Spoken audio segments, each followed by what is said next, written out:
Hey everyone, welcome to another episode of the Aravaipa Rides podcast. I've got a couple of guests here today. I've got Anthony and Zane. They are some of our younger racers in the valley here. So, guys, welcome. First time on How's the it going? podcast. Yeah, Welcome to the show. Thanks for having me. Yeah. thanks. It's gonna be neat. Yes, it's definitely going to be pretty cool.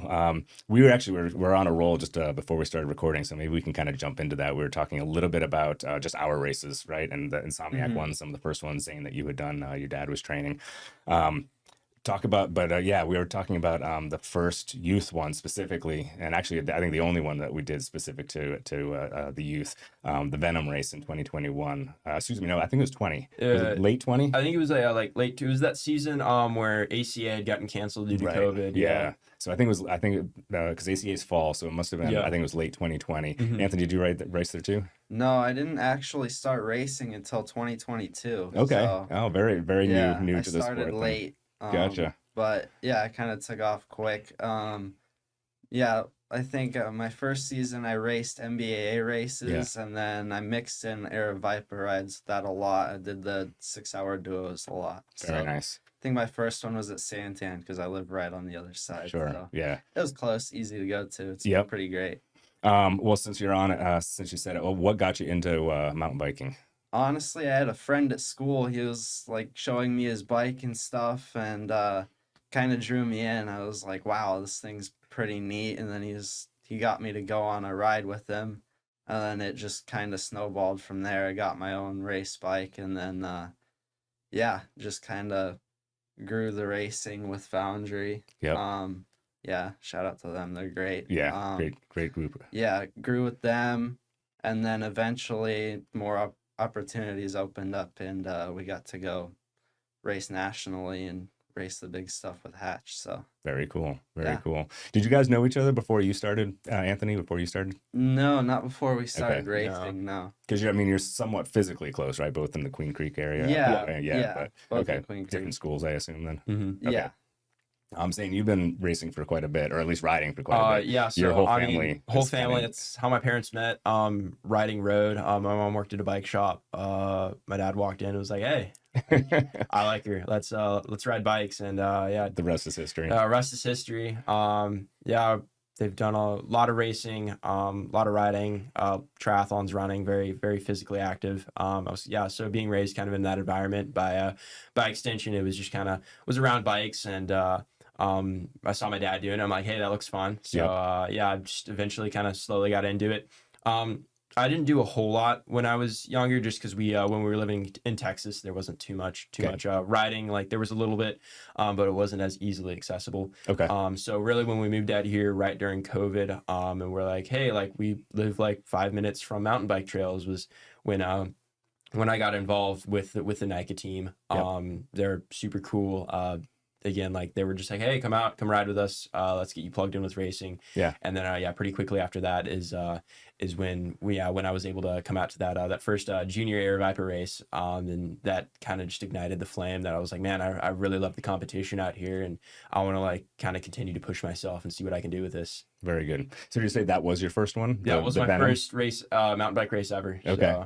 So, Do you remember how you did? I finished 10th place. Okay. So it was fun. It was sprinting down to the line. I was on this old aluminum Niner. It had like 60 millimeters of front travel, and it was great. We were just going out there. Like I'm pretty sure I crashed like 20 times, just out of every corner. Was just trying to pedal into it and just slid out. And Sure. It was a trip, but man, I loved it, and I just ignited that flame. So Ran with it after that. yeah. Well, you're doing much better these days. I see Yeah. most of the races that you enter are definitely ahead of 10th. For sure, yeah. What was your first race? My You first remember, race Anthony? was MBA McDowell. Okay. Yep, I got second in that race. Okay. I don't remember exactly who I raced or anything much about it. I just Sure. remember McDowell, and it was, we raced 3 green laps. So Yep. it's probably only like 7 miles total. It Sure. was pretty short, but Yeah. yeah, that was my first race, and then Gotcha. I did that whole season. with them in the NICA school season as well with Castile. And did you jump right into racing once you started riding, or did you kind of take a while to Almost, get kind of yeah. acclimated to the bike? Yeah, I almost jumped straight in. Okay. It was only a matter of probably 2 months that it took for me to start racing. But Okay. yeah, my first actual mountain bike ride was probably 2 months before that race, or three, somewhere around there. But Yeah. yeah, I mean, it kind of just grew. Yeah. I mean, really fast, ramped up quick.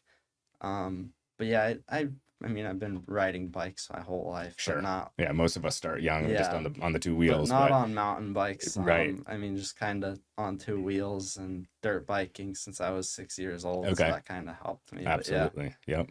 Did you guys do any other sports growing up, or? I did a lot of cross country running. So Okay. I did a lot of running.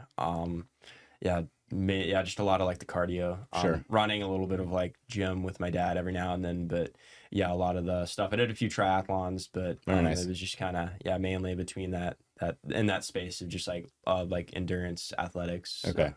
Well, coming again from your parents' background, Yeah. it's kind of hard not Yeah, to, it's right? kind of hard. Yeah. Yeah.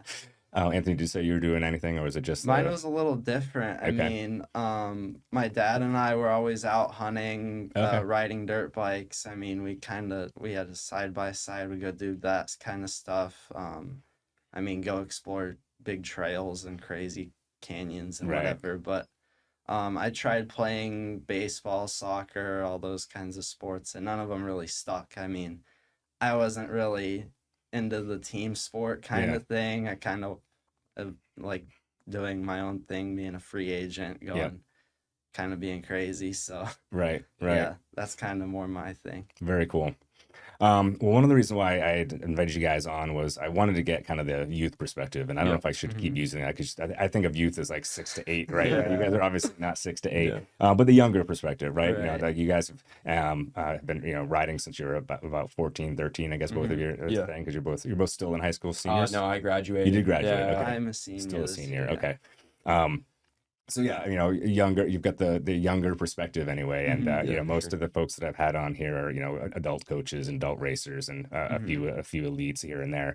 But wanted to really just kind of get like, what does the teenage, what does the young adults feel about the sport, and like what are your thoughts on like where the sport's going? I'll start Zane, kind of. Yeah, so kind of my thoughts. So I raced NICA again all through high school. Just finished up last year was my senior year. Right. Starting college here in a little while. But yeah, so kind of coming from NICA, I've seen it kind of change, especially here in Arizona, where we have kind of two leagues. We have both the Arizona Cycling Association, which split from NICA a few years ago, and then like the dedicated NICA, so the National Interscholastic Cycling Association. We have the two leagues. So one's in the fall, one's in the spring. I've done both of them. Our team was really closely affiliated with the NICA League. Sure. I really like they have more different outlooks on it. Like they both really want to like encourage youth and in cycling. I think NICA really wants you to have a little bit more fun with it. Okay. Again, most of the races are themed, like whether it's like a Back to the Future theme. So they encourage more the community building and having fun. And not that the other league doesn't, but like you show up to it and it feels like a super professional. Like, all right, you're just here to race, Right. And get points for your team, get points for yourself. Whereas NICA, it's like really about coming together. Like we'll have like a big like spaghetti dinner like for the entire league the night before on Friday, to kind of bring everybody together. Like really encourage like that cross team like companionship. Like we're gonna talk to this team like even though we're like technically racing against them. Like we're gonna make some more friends. Yeah.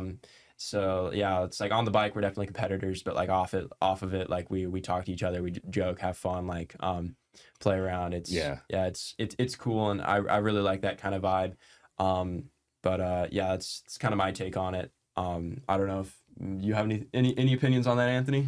I think you're correct on that, and I think as the years pass, the sport gets bigger and bigger. Like you can tell. I was just in Canada for a race, and I went to Mont Saint Anne. Okay. And I was just there training. It was probably a Wednesday or Thursday, and they had this team like is the same thing as Foundry basically, but they came and there was probably 300 kids in this parking lot, Wow. all that came after school. I was like, wow, that's a lot of people. And you even see it in the teams here, or even events. You just see more and more people, and it's cool how it grows. You get Yeah. big, nice events with more people that come in. So it's cool that it's bringing in more people. There's more leagues. Yep.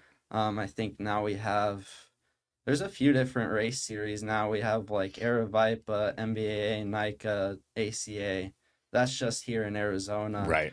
I mean, across the U.S., we've got U.S. Cup and then some other ones. But Yep. I think it's really cool how it's opening that up for even that's only cross country, really. Right. Right. And I mean, there's enduro. I mean, whatever you want to do, you can do it. So Yeah. it's pretty cool how it's just growing and anyone can really get into it. Yep. Yeah, I agree. I was about your age actually when I got my first mountain bike. So Nice. my first one was a graduation present from high school. So I was 17 or 18.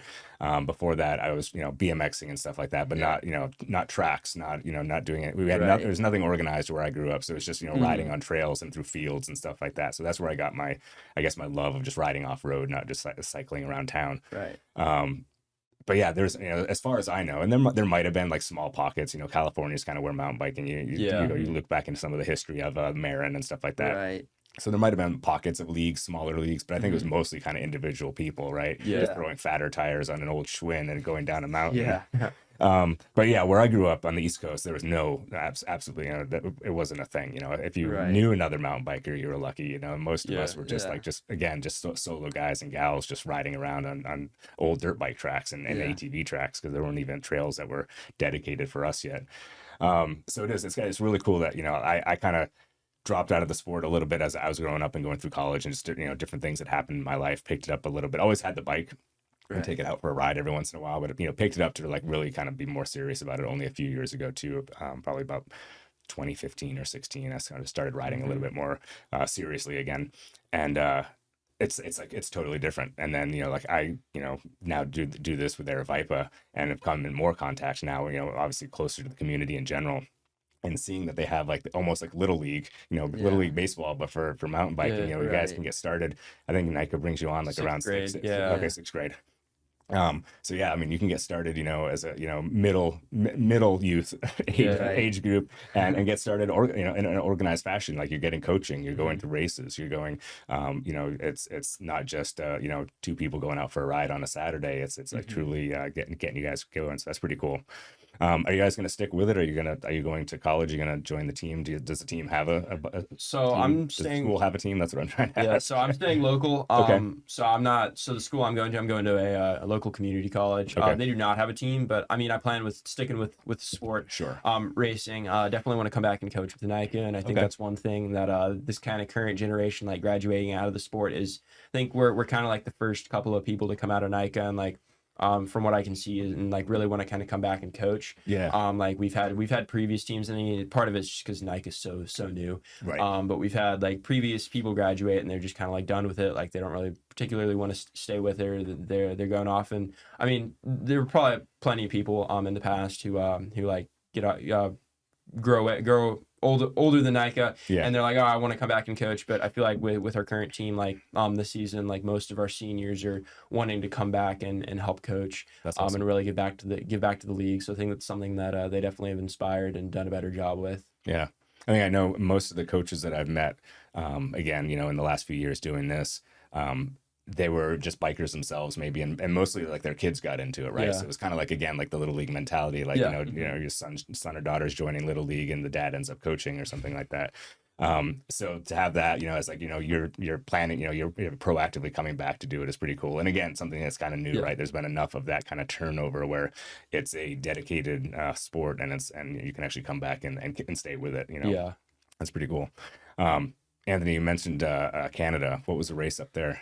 Oh, so that was a part of the Canada Cup series. Okay. It's a big one. They have a bunch. I mean, they're all crazy big, but I raced by St. Paul in Quebec, and yeah, I mean, it was crazy. It's totally different landscape from here. Oh, I'm sure. used to sharp rocks, sand in the desert. Yep. And I go up there, and it's the thickest woods you could ever think of. Sure. it's 67 degrees Fahrenheit in the summertime there. I'm like, man, this is weird. It but doesn't even get that cold at night here. No, in the summer. no, but it was really cool. I mean, it's probably one of the greatest trips I've ever done, but I've Okay. gotten the chance to go, I mean, cool places to race my bike. So, I mean, yeah, it's really cool to get to jump around to all these different places. Yeah. And yeah. What prompted that one? What was it about the race that drew you up there? Well, I went up there mainly for points Okay. because I was racing for UCI points, Yep. but I'm kind of not in that anymore. I'm Oh. racing more gravel this season. Gotcha. Going more into that scene. So like BWR, Chino, some of the Aravaipa Yep. events that are longer. Yep. All of that stuff. Keeping it more local. It's really hard to go travel like that. Sure. Especially as a junior. I mean, it's hard to go jump around like that. Yep. Yeah. Yeah. Do you hope to get sponsored in at some time where it might make it a little easier if you had some extra funds coming in or somebody who's like, taking care of the logistics and the tickets for you? It's definitely a goal, Okay. but honestly, I can't look that far in the future. I have Sure. to focus on what I'm doing right now. Makes sense. But yeah, it's definitely a goal to work up to, and I don't see it being unfeasible. Yeah. But it should be, yeah, pretty neat to see what I've got coming for me. Yep. I'm excited for this different type of riding, more endurance based. Yep. So. You come out more of out of the cross country side of things, or A little bit. Okay. I mean, I love my cross country, don't get me wrong. I mean, I've raced all sorts of races. I raced in Puerto Rico, Oh, wow. Canada, just cool places. And there's a love for cross country, but I don't want to go to road either. So gravel's like this super cool middle ground, I feel like, on some of these. I mean, a lot of these big mountain events have gravel rides. Yeah. Or there's big gravel events in the US. So yeah, I think cross country, well, I'll definitely still be racing it. Okay. Just not as big as I was. And then gravel will be taken over. Yeah. Definitely quite a bit. So what is it about the gravel then that excites you? Okay, so it's kind of hard to explain for me, but the whole idea is when someone climbs Mount Everest, that feeling you get when you're at the top is just the feeling I get every time I do one of these big events or big rides or anything. That's cool. So I like that feeling of accomplishment almost from those crazy events. You can say, yeah, I did a 100-mile race with 10,000 feet of climbing. You just feel good about that. Yeah. Or you can show off the course and whatever views you see. Or Yeah. a lot of that stuff is really cool to me. All right. A lot of the views you get along the way. Yeah. I mean, an ideal course does have something like that too, right? It's not just the course, it's not just what's on the ground. Right. It's like if you can look up for a second and see like, oh, there's this mountain range to my to my left, or whatever's going on, thick forest. I know that wasn't a gravel race, but just amazing views that either maybe you don't see all the time. Yeah. Not just the one that's outside your door. I mean, we've got some pretty cool views here, but you do like to see the new ones. I like that. I just had a question for you, and it just slipped my mind, so I'm going to jump to Zane for real quick. I know you're kind of in the same thing. Like you're in cross country now too. Have you looked into gravel? Have you done some gravel? Actually, my entire season last year and pretty much the season before has been all gravel. Okay, so you are switching too. I've made the switch. Very, very hard. I've done gravel, like almost all my races this year were gravel races. I did most of the BWR races and then the Unbound 200. That's right. So the big 200-mile race out there in Kansas, part of the Lifetime Grand Prix. Yeah, I totally forgot. I was following, I think it was your mom was like Instagramming all weekends. Yeah. I was kept checking in to see how things were going for you. I totally forgot about that. Awesome. How'd that one go? So it was really good. It's like gravel is definitely a beast in itself. It's exploding. Yeah, 200 miles of Kansas. I think there was like 15,000 feet of climbing.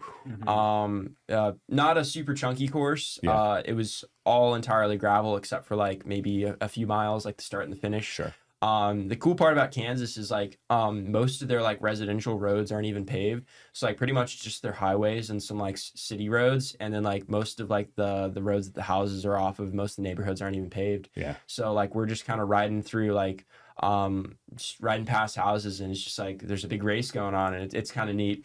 It is growing. Like I think every year they keep bringing out more and more people. In the 200-mile race that I did, there were over, I think there were over 1,500 people registered. Right. It was huge. And it was cool, like kind of the camaraderie you develop out there on the race course can help you get through the race. Like again, somebody could be suffering, and you could just like give them a little bit of a helping hand, some support, some kind words, and it could really make their day. I mean that definitely helps it out there where you're not riding alone for 200 miles. Like you're getting in a group, and you're able to kind of work together to kind of make the best of it. That's awesome. So yeah, I think that's another cool thing that I've noticed in this community too. And I think the endurance sport community, because I know the trail running side of things is very much like that. When you're out there competing, you are competing, right? You want to win, or you maybe not, maybe you're a 20th placer, but you want that 20th. You don't want to be 21st. You're competing with yourself anyway. But yeah, if you're sharing a lot of miles on the trail, whether it's on a bike or on foot, like it sucks to be just alone, especially if there's someone like right there with you, and so having that, being able to be like just friends, like you might make a new friend. It might be somebody that you come up on someone that but yeah, you're gonna be out here for a few more hours. Like why should we be completely like, don't talk to me, I'm in the I'm gonna pass you in 2 seconds, you can't talk to me. No, it's like chill, you're gonna be sharing some time, so like get to know that person, and like you said, I mean sometimes it is like that person's down in the pain cave, and if you can say something cool and get them laughing or something like that, and kind of get them to forget about that pain for a second, it's kind of a cool thing. And then back to you, right? They can do the same to you. Were you you're nodding a lot, were you in Unbound as well? Did you ride? I was not okay. there, but I watched all of it. I mean, I watched a lot of it live, and just got all the live feed from it. I was at a race during that. I might have been in Arkansas. Okay. Racing a pro cup, but yeah, really cool to watch. I mean, I've done some endurance racing myself. Not to that length or craziness, but there's this fun race. It's a little bit shorter. It's Fire on the Rim. Up in Pine. Yep.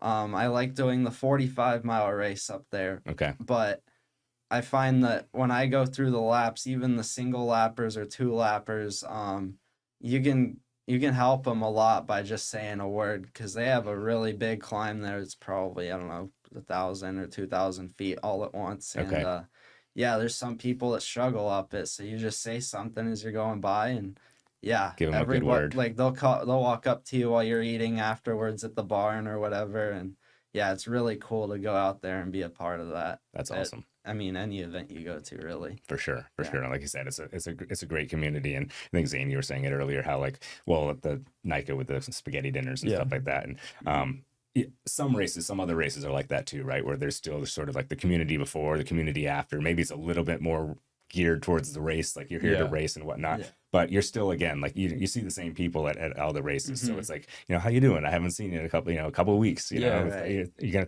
think you're gonna get it, gonna take first today, or that kind of stuff. I mean, you can have that camaraderie before and after a race. Some of them are just fostered, I think, a little bit differently. I've got a race director question for you, because I've got a couple of gravel races now on our Aravaipa schedule too. Nice. They're both within the regional parks, because they're attached to other cross country races. So it's a different path, different gravel path. So they're all like single track. That's where I'm trying to go. Right. Pretty much all single track, not like the dirt roads and stuff like that. Okay. With your experience, Anthony, I'll start with you. What makes a good gravel course? Like what do you want to see in a gravel course when you go to a race? I want to see a nice big climb. Okay. I mean, that's kind of what makes the race, I feel like, is the climbing. Gotcha. I just like climbing personally, but and then the descending, you don't want to make it like crazy easy, a straight line or anything, but you don't want to make it a Black Diamond mountain bike trail, of course. So I feel like a nice something like Bush Light out at Haas is probably a good downhill. You don't want to make that crazy long, because that'll it'd probably bring on some injuries, but I feel like that kind of downhill or single track action helps in a race. But double track climb that's long or something is a really good addition. Gotcha. Do you like, so you just mentioned the single track piece of it though. Do you like just a lot of, forest roads connected together too, or would you rather be off-road somewhere? I do like that as well. I forget, I think it's Tour of the White has a gravel race, and I Yeah. rode a portion of it. A lot of it's on double track roads. Yep. It's fun, but I feel like there still needs to be a little portion where you're Okay. still weaving through some, I don't know, rocks or trees or wherever the race is, whatever terrain it has. Yeah. But I think there definitely needs to be some double track or a wide portion of trail Sure. to, yeah, Little get mixture. a good Mix it climb, all or yeah, or even to get people mixed up in the Yeah. race too. Yeah. Yeah, it's certainly when putting loops together or courses together, I've definitely looked at, dozens over the course of the years and stuff like that. And it's like, you can't just completely go straight into single track, right? 'Cause Right. that's going to cause a bottleneck, and everybody who is in the back Yeah. is going to be even more upset because they know now that they're Mhm. definitely not getting it forward. Zane, same kind of question. Like, so Unbound is a lot of the dirt roads you're talking Yeah. about in Kansas, but you've done some others. What do you kind of look for when you're looking at a course? Just a course that'll make you suffer. Okay. It's all You guys gravel are- is, man. You gotta make a course. Like, you just can't be easy. I feel like part of what drives a lot of people to come back to gravel is like it's that again, like Anthony was saying, like that sense of like you mounted Everest, like you achieve something that most people would kind of like look at and just like their jaw would drop. Like like a lot of these courses, it puts you in the pain cave. Like you're just suffering for 100+ miles, and I think that's kind of what it's about. Yeah. I mean, yeah, like you got to have fun while you do it, but yeah, these courses, like most gravel courses, and then they'll put in the description of like when you're signing up for the race, they're like, this course, like it's gonna make you suffer, and that's what it's about. Mhm. So Very good. That could just be the race directors are looking to hurt people though too. Who knows? Right. That what it seems to be, but Yep. yeah, it's like it's a little bit of like some like you look at it and it's a little bit daunting. Like I remember Chino last year. It's a race coming up. They moved it back actually, but last year was 120 miles. There was like 12,000 feet of climbing, and it was like 105 to 110 degrees for most of the race. Right. So we were like, you're just climbing back. You're like 100 miles into this race. There, one guy I was with, he passed out and fell off of his bike from heat exhaustion. Oh wow. Luckily there was a moto right there who kind of took care of him. But it's like races like that. We're like, I don't know if like I'm gonna be completely okay. Like I'll probably live, but there's gonna be a percentage chance of dying on course. This is gonna be a little bit sketchy. But yeah, it's races like that keep me coming back. So. Okay. As a terrain, and you mentioned it earlier too, Zane, about like chunky versus kind of not, or you're describing it, of course. I think it might have been the Unbound as you were doing that, about it not being too chunky. Do you guys like a chunky gravel race too, or do you want it to be a little bit on the smoother side? So I mean, gravel is like, it's a big scope. So like there's kind of races on either end of the spectrum, so Absolutely. It's like it kind of dictates tire choice, how you race, like the equipment you bring, and I think that's also kind of the appeal to gravel. Okay. Is like it like every race is going to be different. Like racing BWR Arizona versus BWR California. Right. Like BWR Arizona, I ran mountain bike tires on my gravel bike, as opposed to BWR California, where I rode. They were pretty close to road tires. Okay. So I think like it's really cool there, because it's not all about like who shows up with best fitness on the day. It's like who comes with like who has the best nutrition, who has like the best gear, who's like kind of done their research on the course. Yeah. So like again, like personally, I really like the more punchy like chunky gravel, like the gravel, like the courses that are a little bit chunkier, not as much climbing. Okay. I don't mind those like longer hauls of a gravel course where they're like just like Unbound, where it was like you're literally just like going uphill for like 10 miles and it's like 1% grade, but you're just kind of slogging along. And that one's super fun. But man, some of those like faster, chunkier courses are definitely a blast. Cool. And you like the whole spectrum? Oh yeah. From smooth to chunky. Every end, it puts you, it kind of makes you think a lot about the race. Gotcha. I like it. You guys both came up and fairly recently, which I didn't realize about you, Zane, because I just what I know about your family, I just assumed that you'd been like mountain biking since you were 4. But you guys both kind of came out new recently as mountain biking, and really well, right? I mean, kind of jumped into it pretty quickly. Yeah. Did you get coached beyond NICA? Do you have like a personal coach? Yes, Or? we have personal coaches. Yeah, I was riding a little bit before NICA, like definitely out on the mountain bike, but Okay. moving here and kind of having more access was when I was riding Kind of like exploded. like more than like 2 times a week, and then like I got a coach pretty quickly. I think it was like my freshman year of high school. I got a coach, and then I've just been working with him since. Gotcha. Just kind of trying to building. I mean, not everybody needs a coach. Right. If you're really into it and you really want to kind of maximize your performance gains and stuff like that, get some good insight. Definitely you can look into it. I've gotten a lot of benefit out of it. Yeah. And like again, we're super good at communicating, kind of like how we're feeling. Cool. Building a good relationship with the coach is important. So, Yeah, absolutely. Yeah. And you're sticking with them for a while? Yeah, like sticking with them for a while even Okay. after. So kind of coming into this first U23 series, kind of going into some of these like really big races moving forward.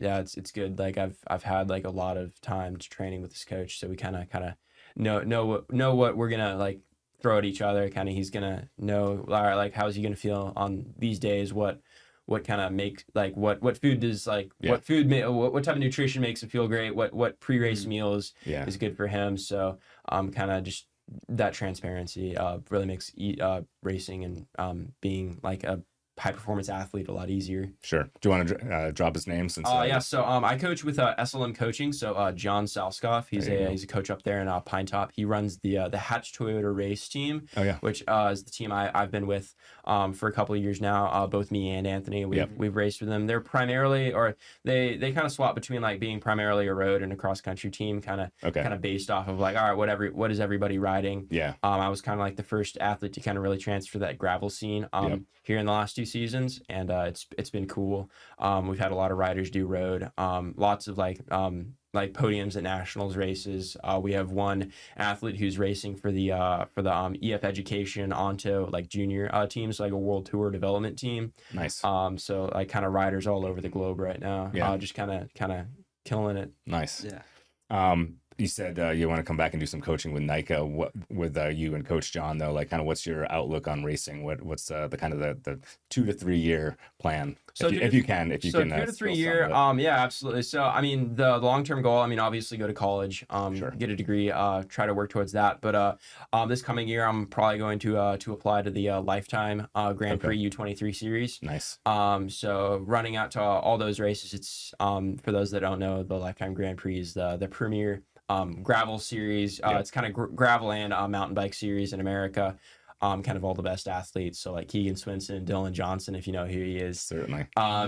They're kind of out there doing that. And this year they started the U23 series. Okay. So kind of like whoever wins it gets an entry into the next year's Grand Prix. Very cool. So yeah, I'm gonna try my luck at that. Again with some, I've done a few of the Grand Prix races. And so kind of getting that exposure, Unbound being the biggest one. So Sure. getting that experience coming out there next year. And then kind of coming back to coaching with NICA, like it's not like it's a crazy commitment. Like again, showing up to the practices, like helping out, kind of trying to give back to the organization that helped me out so much. Yeah. And again, I'm really appreciative of that. But kind of continuing to coach with them, being coached, and then just kind of balancing the racing with everything else. But just kind of trying my luck at that professional scene here coming into the next year. Very cool. Very cool.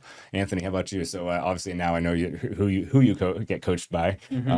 But so what was it like going into getting more of a professional coaching than just out of NICA? And then we'll kind of segue into some of the future stuff with you too. Yeah. So I came from Foundry Racing as well as Zane did too. But I got picked up by John with Hatch Toyota, and he offered his coaching to me, and of course I took it. But I'm super close with John. I've been coaching with him for I think 3 years now. I think it's almost been 4. Almost 4. 4. And you said you've only been riding for like 3 or 4 too, so pretty quick. You said 22? Yeah, just about 4 now. Yeah. So he saw some talent in you pretty early. Yeah, I mean, I was on Foundry for a season for MBA, and then right after that season, I went on Hatch with him. Yeah, you finished second in state, I think, that year. Yeah. That's awesome. Anyways, so when you get a coach like that, you just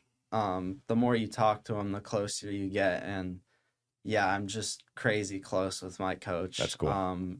He'll shoot me a message because he knows exactly what's going on with me. Yeah. And or how to deal with me in certain times. So yeah, he'll reach out to me or I reach out to him for anything, and we just go back and forth for sure. I can go up there and ride with him even if I want to. Yeah. I know some coaches offer coaching out of state too, but that's a nice thing about him is we're in close contact, so it's really neat. Everything's personalized. Very too. cool. I guess that's the mark of a good coach, though. Like Yeah. a coach, he or she, they should know how to deal with their racers, Right. no matter what mood you're in, right? Like, Yeah. if you're being stubborn one day, Yeah. they know Yeah. they know how to still motivate you to go out, and if Yeah. you're completely amicable the next day, Yeah. they know how to deal with you that way Yeah, too. that If you don't want to eat something, like, it's not like forcing you to eat, but Seriously, yeah. they know you need your nutrition before Yeah. race day, so Yeah. they're gonna have some more water, Right. that kind of stuff. Got to keep drinking. Yeah. That Yeah. sounds pretty good. What about you? What's the 2 to 3 year outlook for you with racing? We're gonna follow school first. I mean, Okay. that's kind of what we've been. Absolutely. The whole goal of my junior years has been getting through school, Yep. get through college.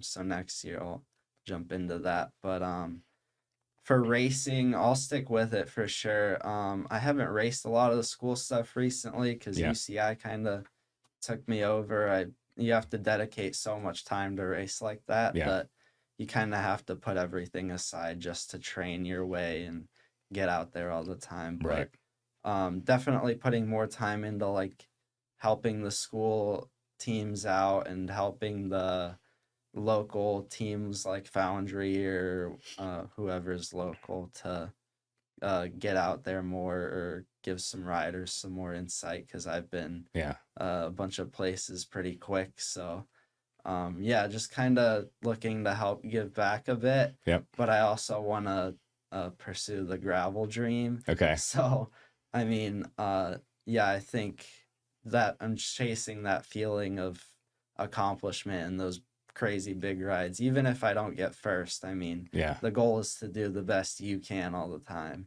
I gotcha. So, I mean, I just want to do the best I can. And I think the best way I can do Very cool. my best effort is gravel. Yeah. So very good. Gravel's definitely has exploded in these last few years. I'm not 100% sure. Like, I guess its origin, if there's another, I don't know if that's the right term. Because I remember again, growing up and being a teenager in young 20s in the 1990s. It was either like, basically cross country, Right. like I guess it wasn't really broken out, right? I mean, you could, you might be a big downhill guy, but you weren't called a guy, it's just a mountain biker, right? So there wasn't, the enduro probably wasn't even close to being what it is now. But I guess when I first saw gravel, my first thoughts of it were kind of back in the day again, like, you had your mountain bikes, you had your road bikes, and then they sort of came out with like these hybrid, which was sort of like, what your mom might ride like on a city park that didn't have paved part, it wasn't a paved, but not anything out actually in the desert or in the woods or on a, gravel road, something like that. It was just sort of something with a little bit wider tires that a 10 speed, a Schwinn 10 speed wouldn't really handle, right? So it wasn't really a mountain bike. You couldn't handle going over rocks. And so when I first heard of gravel several years back, I was just like, well, isn't that what it is? It's sort of like, grandma's bike on the park path. Yeah. And then I started seeing, YouTube stuff, and I'm like, oh, this is a little bit different. Right. Yeah. So what do you guys, I mean, you've seen it now, and you're kind of like, you're going to be like probably like, the first generation or like really growing into the sport. Most of the guys are my age, probably, getting started from mountain or road. But really kind of starting with the sport and being young and growing into it. Where do you see gravel just itself as the discipline going? So, I mean, I continue to see it kind of growing. I mean, eventually it'll reach a point where kind of the professional field and the amateur field will have to split a little bit, like like World Tour cycling.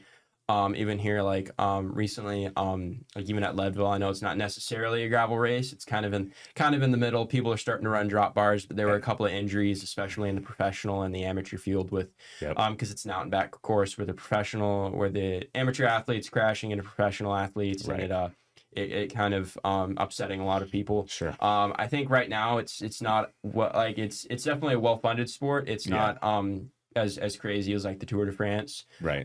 Because kind of the amateur athletes kind of pay for the event. They're what can allow it to happen. But then the professional athletes are the reason why most of the amateurs come out and do it. Right.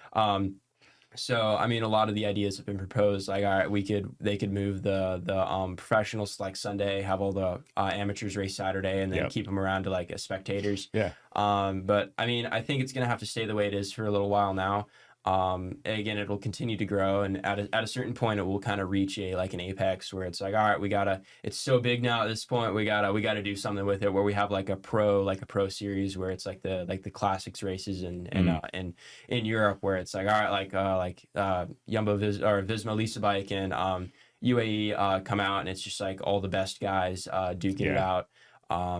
And yeah, I think the Grand Prix will continue to expand. I don't think it's going anywhere. No. I think they're going to continue to take more and more athletes each year until they can kind of have that individual race. Because right now they only have like 32 people for the men's and female side, and just seeing 30 people race might not be the most exciting. Right. But yeah, I think it's going to continue to grow. It's really popular. I work for Specialized now. Nice. And kind of our best selling bikes at the moment are, I mean, well, one, we sell a lot of e-bikes, but two, it's e-bikes and gravel bikes are kind of projected over the next 10 years to be kind of the biggest kind of part of the industry. Okay.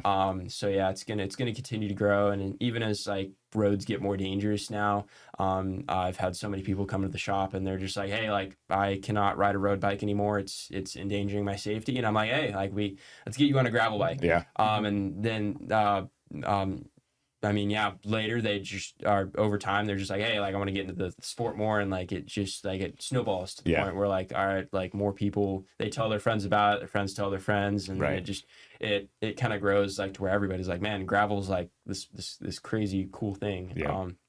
I mean, that's how it spread. I mean, Unbound started and it was like 20 people, and they were on the cyclocross bikes, which for a while gravel was just like really aggressive cyclocross. Yeah.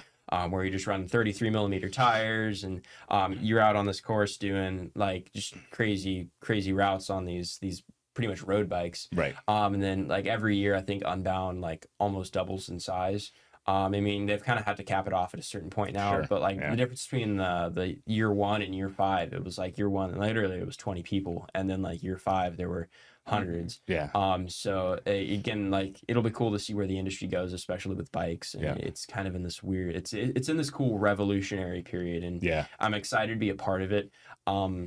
Just kind of see where it goes, because again, like technology is changing so much right now. So goodness, I can tell you, like, again, I'll go back to that first bike that I got in 1993.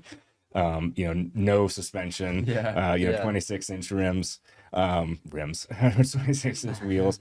I mean, just, and then, now you look at the stuff that comes out and it's like completely different.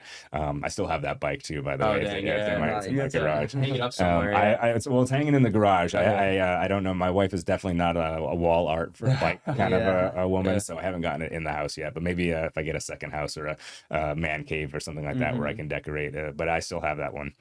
I was actually going to bring up Leadville. So a couple years ago, right, people started putting on the drop bars and bringing out like less cross country, more gravelish type bikes to it. Do you see that happening in other races where it can? Obviously, not every cross country race could be run on a gravel bike, but do you see that coming out where like a traditional, it's like sort of been a traditional cross country type race where people are going to start bringing their gravel bike to it and taking that speed kind of away from the cross country racers? So I think some, like not necessarily in like a short distance XCO race, but like maybe in a couple of the marathon races. I think Leadville and like another one of the Grand Prix races, Schwamigan, are kind of like a special case where they were kind of like created in the late 90s as kind of like a tour destination, or like a tourist destination for like a dying town. Like Leadville's story it was like a dying mining town, and the guy who started it was like, all right, like the goal is we're going to bring people to this town once a year. It's kind of this big economic boom, and then kind of get people coming back. I mean, it was created like when mountain bikes were kind of like kind of not necessarily a new thing, but they aren't what they were today now. Sure. So, I mean, like people are still like riding mountain bikes, but they found out like, hey, we can get more aerodynamic and go slightly quicker. Yeah. If we put drop bars on, and that's not necessarily like if you're just going out and you're like, all right, like I'm just doing Leadville for fun. Like I wouldn't necessarily recommend it because like you run into some like bike handling issues with that. But for the professional riders who are looking for like every second, and again, it's not like Leadville is a particularly like chunky course. I mean, by like terms and definitions, it's probably closer to a gravel ride. It is. There's like 2 miles of single track in the entire race. Right. For like the riders seeking like every competitive gain they can get it makes a lot of sense, but I don't see that like coming over any more into the cross country scene than it really has. Yeah. I mean, especially even with companies going toward like a lot of gravel bikes coming out now are shipping with gravel forks and 2.4 millimeter tire clearance. Yep. So I think it's not too long before we see riders showing up to Leadville on like kind of like a gravel bike with again, like you have those gravel suspension forks. So I think like a couple of the races that were previously considered mountain bike races are going to be gravel races, but beyond that, I don't think there's going to be too much more crossover. Yeah. But I could be wrong. I mean, the industry has surprised me before. So. Right. Yeah, absolutely. One of our recent races, the night race series, the one at Usury last month. You guys are, I'm sure, familiar with that course, right? Because MBW, it's not MBAA. NICA does use it, right? Do they have NICA does not use it, but there's a race early. There's another race there. At October, the Showdown. The Showdown. Yeah. And they do not allow drop bars. No. I did the 8-hour solo this year, and I probably would have ridden gravel bike on it, but in their rules they said absolutely no gravel bars. Gotcha. Gravel bikes. Well, yeah, one of the guys came out, and so I don't have that rule because again, we're not quite as, I mean, we're competitive, right? But we're also fun. You know, we're out there to have fun. So I mean, I have, obviously there's some rules, but that's certainly not one of them. Yeah. So one of the guys came out who was in the 6-hour, and he rode his gravel bike, and I was just like, all right, you know, let's see what you can do. And he had a great time. And he's been running like, you know, second and third just about every race anyways too. So it didn't, you know, he didn't catapult to number one, but he, you know, had a great race and was out there, you know, right there behind Andy almost the whole time. So I was curious just to see if your thoughts on some of that, because like you said, not every race, there's a lot of races that definitely would never be able to cross over, but I was thinking of that because I was thinking of the Leadville example from a couple of years ago, like where people are going to start pressing the limits, right? Like where can I get that competitive edge, either a drop bar or a narrower tire, or you know, a little less of suspension, just because, you know, I can handle it better, that, you know, handle the bike better. So and I forget, does the usury loop that you guys use Cat's Peak or no? We don't. Okay, so so that's pretty much the only difference. Yeah, so if you're to like throw Cat's Peak in, then it's like the time lost on drop bars trying to go down Cat's Peak, which is like a blue, like a very technical strong blue trail. Like a strong blue trail would probably outweigh the aerodynamic gains you'd get on the service road that you guys go there. But it's kind of like course to course. And, right, absolutely. And usury, obviously, I mean, you guys are familiar with it. Very flat and fast. Very flat and fast. On probably 2/3 of it, it's really only the east side where it gets a little bit chunky. Yeah, it's not that chunky. So definitely one where you could press your limit there. Wanted to talk about your races this year again, Anthony. We talked a little bit about Canada, but what else have you raced? And obviously, I guess backtracking a bit. So you said also, obviously you're still in school, so you kind of have to follow the school schedule. Right. Are you able to get out? Like, are there any races during any of your like spring breaks or the shorter breaks where you're like, I can, you know, get out to this one because it is, you know, it's right on that weekend that we have off, or do you really have to wait till summer break? I do school online, so I do school through ASU Prep. Gotcha. And yeah, I mean, I kind of did that so I can take off to go up north to ride or to go race somewhere. So there you go. It kind of helps me out because I don't have to wait till a break or take a bunch of time off to get yelled at by the principal. So, right. I mean, I kind of work on my own timeline on that, but I definitely still have to keep on top of school. There's 1 or 2 days where I have to sit down and get my schoolwork done for the week. Yeah. Was that Coach John's suggestion? Was that something that you came up with? No, he used to do it. Okay. Yeah, so most of the really competitive, actually, I think all of the really competitive like cross country kids, like a couple, they do online. Like I know a couple of the really big national teams require you to do it. You're not allowed to be on the team if you don't do Because you need to be online available. because you need to be available. And I know a couple of the courses, like a few of them use like the American Athletic Academy. It's Okay. online, and pretty much Yeah. like you just like their school year is like you just do everything like whenever you're not racing. So like Okay. like you'll do like I know kids who've done like an entire year of school just in like 3 months in the fall, Nice. and when there's just no racing, Yep. and it's kind of cold and they can't really do much. Sure. So they get like an entire year of school done, and then they're able to just race their bike for the 9 rest months. of the year. Yeah. That's pretty dope too, though. Yeah, no, it is pretty cool. Yeah. Is it necessarily the best for like a kid? Not maybe maybe not. not. Because Yeah, I don't again, know. if you don't got school and you're only riding your bike, the dilemma I ran into was like, man, I just have so much free time. Even doing online school, like again, it wouldn't take it. Barely took maybe 2 hours a day to do Right. the online school, and it Yeah. was like you just have so much free time and you're just kind of not doing anything. Gotcha. So, Gotcha. That's a little bit. Well, I mean, it's if it makes up for gives you that opportunity, that Yeah, availability to be 100%. hitting more of the races, because obviously at that point in your life, not to say, I mean, you've already talked about college. I assume you're looking at colleges too in a couple of years. You know, let's just say it. You know, stay in school, right? Yeah, 100%. You know, Yeah, bi- you have to. biking, you know, for very few, you know, Yeah. that ultra 1% or 0.1%, you know, biking could be like that, an actual like full on career. But it's not Yeah. like for any sport, right? It's not going to be your full career forever. I mean, you have, you know, everybody gets a little bit older and a little bit slower, and, For you know, sure. can't hit the ball as far, or Of course, make as many yeah. dunks or whatnot, ride your bike. So definitely, obviously, you want the education. But I think that's a great opportunity. I mean, like, again, you know, when I grew up, online didn't exist. There No, was no yeah. online. So if I even had that opportunity, and once again, I wasn't even good enough to have, you know, have that opportunity. So, No. but to have that opportunity, that's, you know, that's a fantastic Yeah. way to do it. Yeah. And that's pretty cool.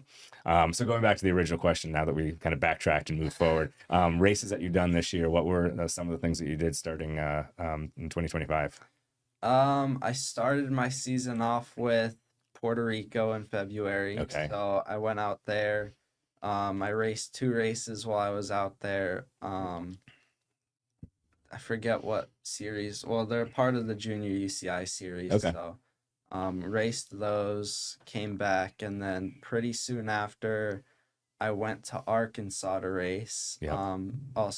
It's all a part of the junior Sure. UCI Okay. series. Almost all my races this Gotcha. year were raced that. I've kind of jumped around. I don't know exactly what I did in between those. I did some local stuff. I mean, I Yeah. did Fire on the Rim, Okay. Tour the White Mountains, threw those in, of course. Yeah. I think right before those, but and then I went to Canada. The hard part is packing all these races in because they take at least a week each, Sure. or 2 or 3. So when you go out to all of these, you expect to do maybe 1 or 2 a month, and yeah, it's very time consuming to go out to these. Gotcha. Like even just to race on a Saturday, you have to get there on Thursday Yeah. or Absolutely. Wednesday to just Kind of acclimate a little bit. And that you have to ride the course, you have to get your packets at least a day in advance. Right. So it's just you have to get out there early, and it's really hard to go that far Yeah. to race, especially when you're going by yourself or with only 1 or 2 people. Yeah. So you have to make sure you have your bike, your gear, everything's packed, Yeah. ready to go. Yeah. But Are you going to do those 2? Fire in the Rim's coming up next month, right? And then Tour is usually yeah. early October. yeah, so I think there's a gravel race in Pine Top Lakeside next month. The new one, the I Zia. did Z rides. Yeah. Yeah, I did it last year and I really enjoyed it. It's Yeah. fun. Yeah. I'm going out to again. I'm Actually, actually gonna- today is the last registration day for Oh, is it? So I think Nice. I'm gonna jump in and do that. Very cool. For sure doing Fire on the Rim and Tour of the White Mountains. Okay. I don't know what else is coming up soon. Maybe I'll think so- about the shorter Chino grinder. Here recently, But- actually, there's a new Arizona gravel series. I just saw So, that too yeah, this so week. it's the Pinewood Showdown. What is it? Chino. The Village gravel race up there Up in in Flag, Flag. I and did then see that. Yeah. Borderlands gravel. Yep. So it'll be interesting. again, it's the first year doing it, so I'll be Right. curious to see how they pull it off. Yep. But like, man, there's just so much going on in Arizona with cycling now. It's Yeah. It's becoming more and more a hotbed. I mean, not that it wasn't before, right? No, I mean, yeah. we were kind of I used to say it was like the unknown gem. yeah. You know, people knew about Sedona, you know, whether For it's the sure. Sedona Mountain Bike Yeah, Fest of or just, course. you know, Sedona itself, right? Epic views and some great riding. But the whole state, I mean, you can ride the whole state, you know, it Oh, doesn't you matter really where, can, it doesn't yeah. matter where, you know, you can do some, you know, really mountainous stuff like in Pine Top and, you know, Payson Pine area Yeah. up in the east side. And then, you know, down here in the valley, you know, tons. I mean, you can go everywhere, north, south, east, and west. And there's, you know, a trail that you're going to run into down in Tucson, tons of stuff too. And then everywhere in between. I mean, like Chino's, you know, tiny little you know, Yeah. town in the middle of, Yeah. you know, here in Flagstaff. And they've got some, I mean, that's all trails and gravel roads and Yeah. stuff like that. So you can go everywhere. It's pretty cool. Zane, you started off hot this year too. I don't know if you had any races before Prickly Pedal, but obviously that race was in January, so one of Yeah. your first for sure. So the weekend before it, I did race the MBAA MBA. race, but Yep. then Prickly Pedal Yep. was great. And then after that, I think I did one more MBAA race, Okay. and then 24 hours in the Old Pueblo. Yep. We had a really good team. We tried to go for the lap record. We were off by a lap, which was sad. Okay. Who was But- your team? that so we were sponsored by Ron Brock. So we had me, Gabe Harrelson, Keegan Field, and then Isaac Cole, myself, and then Robbie Nijikatis. Yeah. And then we were going good. One of our riders unfortunately got sick. Okay. He only got to do 2 laps. That was we probably missed the record just by Okay. that. But it was a blast. I think we still won the overall that this year. Nice. And then after that, pretty quickly was some NICA races. Again, I was out there just to kind of support the league. Had a lot of fun with that. Yeah. And then jumped into the gravel races. So obviously like the BWR Arizona, where I Yep. finished 50th overall there. Nice. And then BWR California, and then Unbound. Yeah. I'm probably missing a few races, some filler races in there, Right. like probably a few more MBAs. I think I did Tour de Scottsdale, Okay. some road there mixed in, but that's kind of my season. Kind of here gearing up. I'm gonna be out there at all those Arizona Gravel Series races. Okay. So I'm Check gonna 'em be doing those, and then kind of gearing back up for what I got going this year.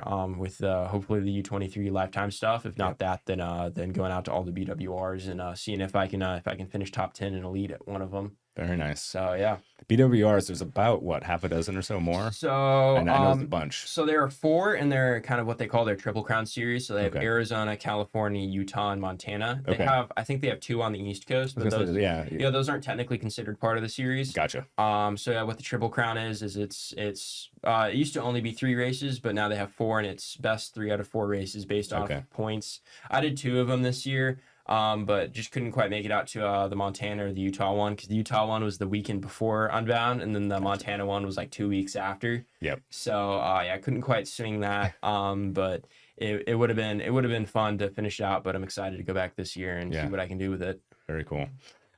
Stevie Sanchez, who does the Bear Jaw Groove up in Flagstaff, has a new gravel race too. In October, I think it's going to be. Dang. I don't recall the name of it. Sorry, Stevie, if you're It listening. might be the Village. No, it's not the village. Okay. It's actually, it starts, I think it's Tucson, right? The town that's right on the south rim Oh of the yeah. Grand Oh, Canyon. yes, So it's I kind of did like see a this. stagecoach. Okay. But it's in the other direction. So Huh. it goes from the Right. Grand Canyon like towards Humphreys Opposite. Oh, dang. and a big loop and then back Uh-huh. around to Tucson. So it's kind of like the Dang. opposite of stagecoach. That sounds really cool. I think there's a couple distances. I want to say 100 is the longest, and then it's like 35 or something like Yeah, that. I'll It's a definitely have shorter to one. go check that out. Yeah, I as think soon this as- is his first year doing Okay, it. as soon as there's Yeah. information about that, I'm gonna have to go check it out. I think I can't remember the name of it. I'd tell you now. But if you go to the Bear Jaw website, I think he has a Okay. link that goes over to it, Yeah. so you Alright, can find sounds it. good. There's a race I've been looking at. I haven't ever done it or really gone to the event, but it's a ride from, I forgot who puts it on too. It goes from Flagstaff to the Grand Canyon and back, I think. Is that stagecoach or stagecoach? I think it's just one way, point to point. It might Flag be to- stagecoach. I don't know if I don't know if it comes goes back. Yeah, I don't know if Or stagecoach comes back. It either. might just end at the Grand Canyon. I Okay. don't know exactly, but that looks like a really interesting Yeah. race. I've I don't know how big it is or anything. I think it's But- moderately big. It's not like, you know, Okay. 1,500 people like Yeah. Unbound, but No, it's yeah, probably bigger than ours. It's But- pretty big. I know a couple of people who always go out Yeah, and do it. I know a few people have done it, but I'm like, wow, that seems like a neat route if Yeah. I were to go race a fun race. And Yeah. I think that sounds pretty neat. Maybe I'll throw it in if it's within If it a fits. free race. Yeah. Yeah. But, yeah. Definitely cool. Yeah, back to Arizona. We have so many. I've never explored Tucson, and the racing scene down there is kind of on the smaller side. Yeah. There's, I mean, obviously there's the Tour de Tucson Yeah. road race, but there's not a whole lot of off road that isn't like a NICA or, you know, somebody else going down there and just doing a race. You know, there's, but that's where Epic Rides is based out of, I believe, is Tucson. Yes. Have you guys? I mean, you talked about Tour, so I was going to just kind of bring up some of the other local kind of race companies. Like, have you done any of the other Epic runs? I mean, and you just mentioned Rides. I've been Tour. out I mean, to not Tour, sorry. nothing in Arizona. Like I've been out to the Enchanted Forest ride once. Okay. But yeah, I haven't done really anything else by Epic Rides. I mean, I've done 24 Hours in the Old Pueblo Sure. a bunch of times. Yeah. But yeah, nothing really else Okay. by them. I'm just trying to think. What else do they have? So they do whiskey off road. Oh yeah, so that's one race. So I don't know why. I live in Arizona. Yeah. I've never done whiskey. No. No, I for the past couple of years, it always falls on like a weird weekend, and then this year Okay. I was just like, I just didn't end up going up and doing it. I Okay. don't know why. It's April. I think it's April or early It May. might no, sorry, it was the same weekend as BWR California this year. Okay. So that was the reason, because yeah, they had BWR California, the whiskey, and then like one other race, and it was all same weekend. all the same weekend, and it was like crazy because like I think it was what was it yeah, it was just another gravel race. So Okay. it was like 3 like professional gravel races all in one weekend. Yeah. And it was kind of odd. Yeah. So yeah, that was cool. Gotcha. Well, I was using that to lead into, so to just talk about some of your favorite races that you've done. Start locally too, I guess, before we kind of go into something like an Unbound. But obviously, growing up in Arizona, or at least on the mountain biking age, starting with that part, because you grew up in Texas, is that what it is? So I grew up, mainly in Texas till I think I was 12, and then Gotcha. I moved out here pretty quickly. So yeah, most of all my cycling and most of my like developmental years were spent out here. Yeah. So yeah, it was I mean, kind of go back to your question, so like kind of top couple of races. Yeah. I mean, starting off, some of the early races that I really enjoyed and just kind of stick out to me as like the biggest fun factor was some of those night races. Okay. With Aravaipa. Yeah, no, particularly I really enjoyed the one out at McDowell. Okay. I forget it was 21 or 22. It was kind of the first one I ever did. Yep. And it was just kind of such a neat experience. Kind of staying up all night. You're racing your bike, and then you get to come home the next morning, and you're just like, wow, like I raced last night, and it's crazy. Like I still have another day. Yeah. So that was those were always fun, and then I mean I always enjoy. Last year I really enjoyed the Zia Rides Pinewood Showdown. Okay. Up there, that gravel race. Yep. And then kind of on the same level, I really enjoyed Unbound and BWR California. Okay. Just kind of new scenery I'd never been around. So Yep. those are kind of my top races that I've loved. Very cool. Yeah. How about you, Anthony? Starting local, I mean, my all-time favorite probably has to be Fire on the Rim. Okay. Actually, yeah, that it doesn't exist anymore, but it was in Flagstaff. Barn burner. Barn Barn Burner. Burner. Oh yeah. That Yeah. was so fun. I wish it was still here. that was a Unfortunately, it's killer not. race. That was a super neat event. Yeah. but, I never made it up to that one. Oh, And you I missed don't, out. I don't know why they can't So somebody bought them out and then Yeah. moved the Oh, race to gotcha. they moved the race to a different state or No whatever. kidding. they Okay. did. Gotcha. Um, All right. But that was Fire on the Rim's definitely my top like fun event. After that, I mean, MBAs are fun. You get Yeah. to socialize with everyone because Yeah. everyone kind of congregates there. Yep.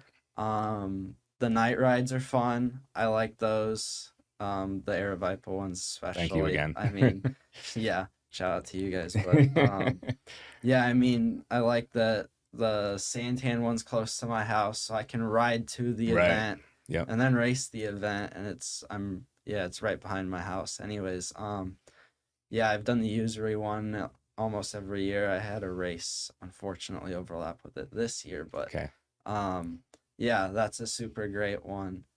So I like the night riding for sure. even though I don't do it much. Yeah. But yeah, I think those are great. Out of state, Utah. If you go to Utah, go to Soldiers Hollow. Okay. Super great event. The Olympic Training Park is there. Gotcha. Super cool. Yeah, a lot of cool stuff in different states. I mean, I've been to Bentonville. It's super cool. Oh, I had two friends just moved Mountain there bike too. mecca. Yeah. Yeah, super fun area. I mean, yeah, those are great. And then Puerto Rico's an experience. It's just a rainforest in Sure. half of it and a desert in the other half. Oh, no So, kidding. Okay. yeah, one half is like here, just less hilly. Okay. And the other half is tropical rainforest, and you got lizards crawling everywhere.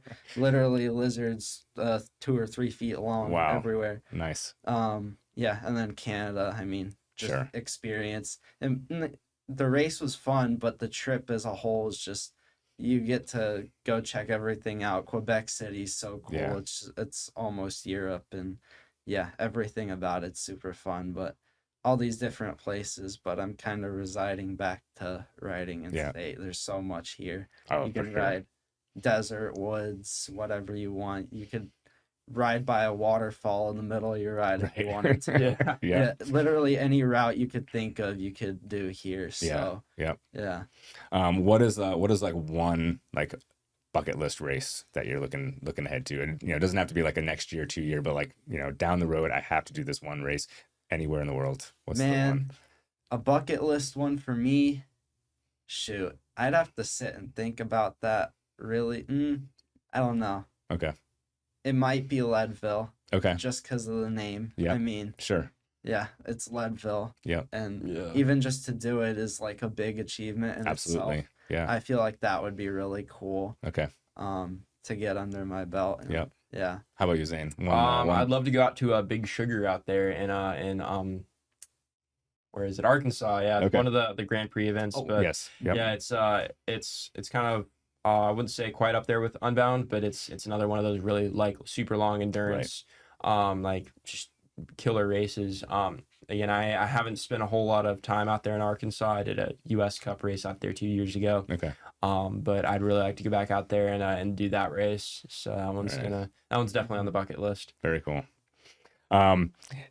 Talking about the bringing up rather the youth coming up behind you. So like, say the 12, 13, 14 and kind of just they're, not kids anymore, not quite, racing with the big kids yet, but they're, getting up there.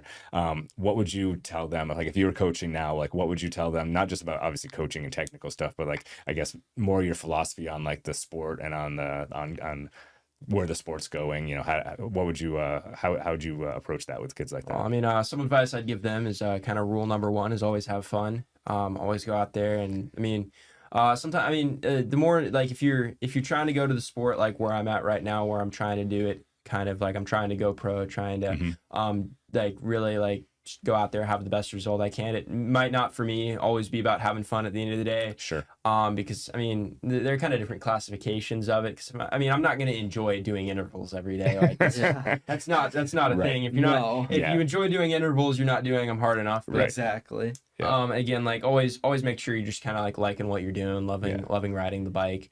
So that's kind of the biggest piece of advice I'd give to them. In terms of like just have fun with it, man. Very cool. Sound like a coach already. Yeah. That's a very good mantra to start off with. I know you haven't necessarily talked about coaching, but just advice, like again, if you were with a group of like 13, 14-year-old prospects, what would you talk to them about? Yeah, so I'm actually already looking at going back to ACA or NICA to help coach them. Oh, But, okay. Excellent. But yeah, back to what you were saying. I'd say focus on your school first. I mean, it should be your number one goal always is to help yourself in the future. But aside from that, if you want to be fast, you got to put in time, plain and simple. Yeah. But you have to make it fun for yourself. Otherwise, you're not going to do it by the time you're 17 or 18.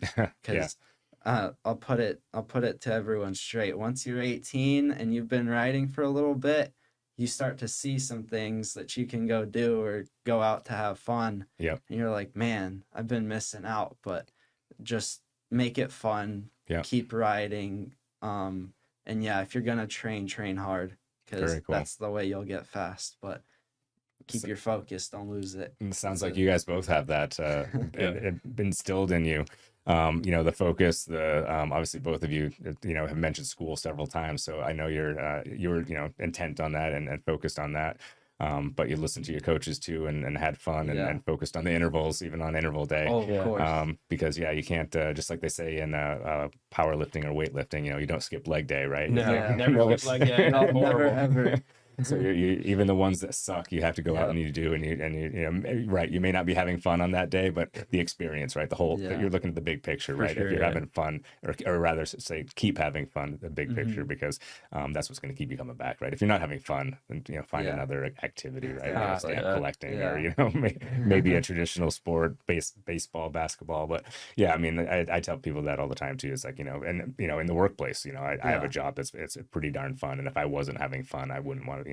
I couldn't do a job that I wasn't having some fun at, right? So kind of on both sides of things, school, biking, and whatnot. It's like if you have to enjoy doing it, or else you're not going to put the time in for the times when it does suck.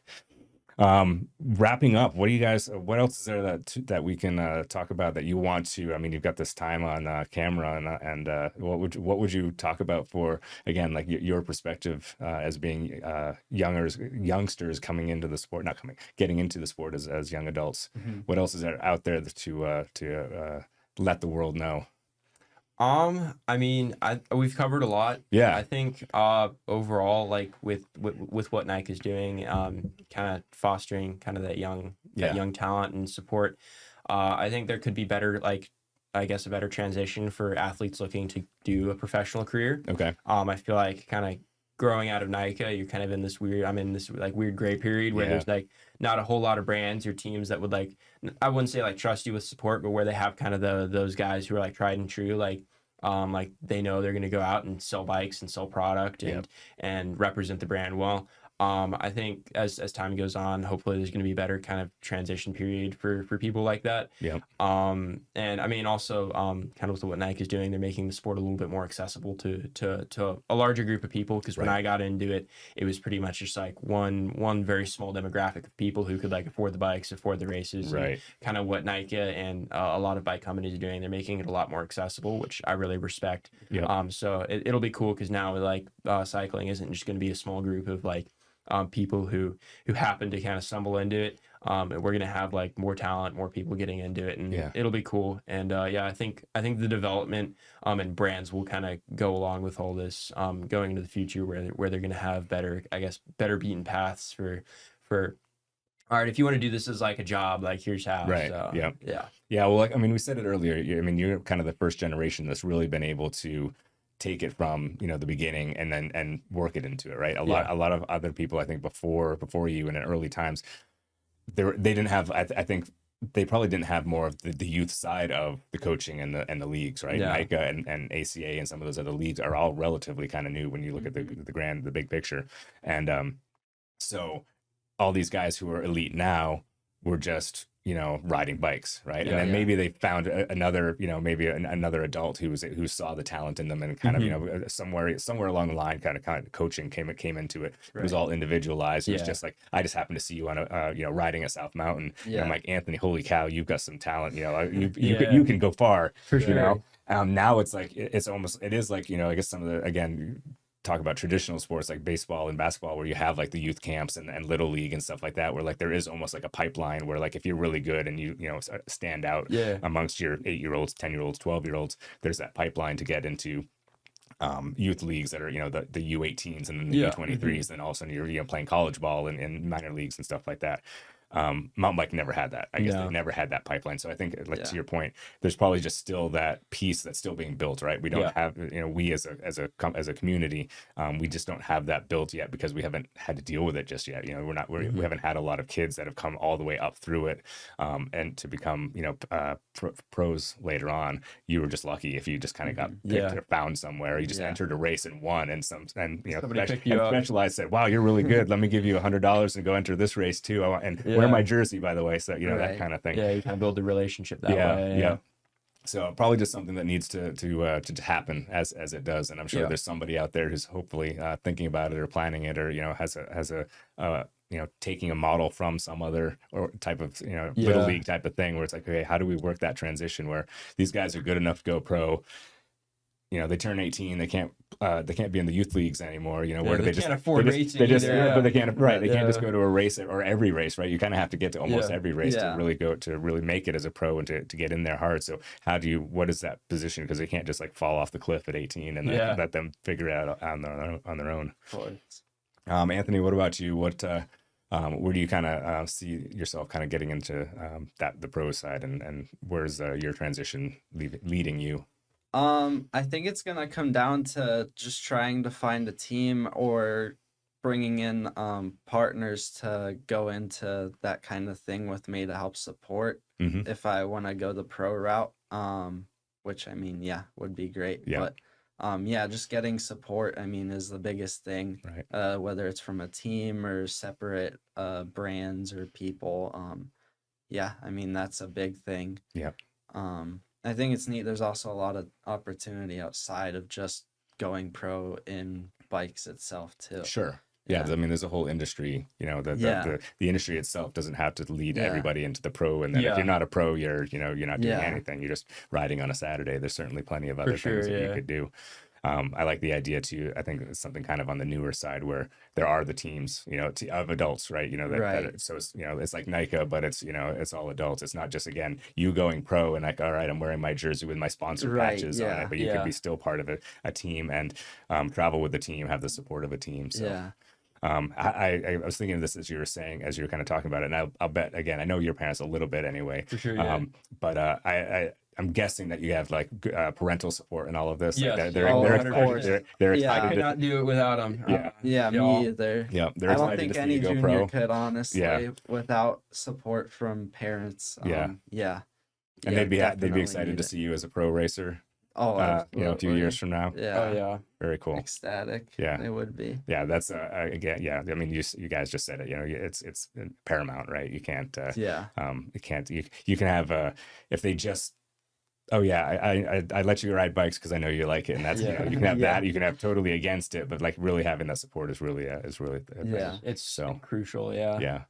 Very cool. I think that's a great wrap up. We can shout out the parents, wrap this up and say, thanks for coming out, guys. It was really fun talking to you. Yeah. I know the three of us and individually or together haven't really chatted that much, a few times here and there at the races, but it's more just, hi and passing by because, you're hanging out with your friends. That's what we've established that the races are about. But it was really good talking to you and learning a little bit about what you're doing and where you're going. And I hope to follow your careers. As they progress and see you at races. I know I'm definitely going up to both Tour and the Pinewood Showdown, right? Yeah. That's the other new one. Yeah. I won't be racing either of them. I can't ride right now, Okay. but I'm gonna go up because a couple of my friends are going up and they'll be racing, so we're kind of going up there. So I'll definitely see you there. I may be up at Chino. I'm not sure yet. Okay. Again, just hanging out. I can until the doctor allows me to ride again. I'm grounded. Right, But so I might see you at some of the races, and of course you're always welcome at mine. So All I'll right. see you there. Yeah. Thanks so much for having us on. Thank you. Absolutely. Thanks, guys. All right, guys. We'll see you in the next episode. Thanks for staying tuned and listening and all that good stuff. And we'll see you next time. We here at Aravaipa Rides would like to thank our partners and sponsors. First up and coming back for the 2025 race season, our charity beer garden sponsor, Oso Brewery and Distillery. Oso crafts delicious beers at locations around the valley. There's always a brewery near you. If you live in the South Mountain area, Emigos Bike Shop is the shop for you. This year, Emigos is partnering with Aravaipa Rides, so all of you racers can bring your bike in for a pre-race tune-up or a post-race workup and get preferential scheduling to get you back out and riding quickly. You can also save 10% on all merchandise and supplies from the retail store as well. Savage Bike Shop in Surprise, Arizona will be rolling out its mobile mechanic van to all of the Aravaipa Rides races in 2025. Call them ahead of time to schedule a quick pre-race check-in at the race venue, or in case of mishap on the trail during your race, they'll help you get your bike going again so you can finish strong. Please help us to thank our partners and sponsors by visiting them when you can.